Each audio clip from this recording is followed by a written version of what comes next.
আসসালামু আলাইকুম। আমি এই মুহূর্তে উজবেকিস্তানে আছি। এটা হচ্ছে তাজিকিস্তানের এম্বাসি। তো আমি এখানে আমার পাসপোর্টটা এখন জমা দিব, প্লাস $160 দিব।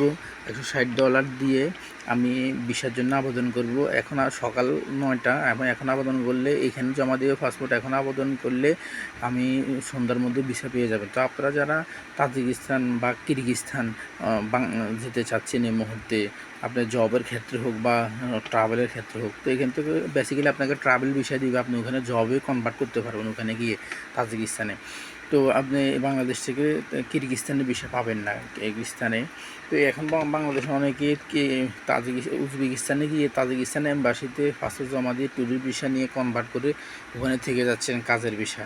তো আপনারা যারা যেতে চাচ্ছেন, আপনারা অবশ্যই উজবেকিস্তানে গিয়ে এম্বাসিতে $160 এবং পাসপোর্ট এবং পাসপোর্ট সাইজের এক কপি ছবি জমা দিলেই আপনারা দিনে দিনে ভিসা পেয়ে যাবেন।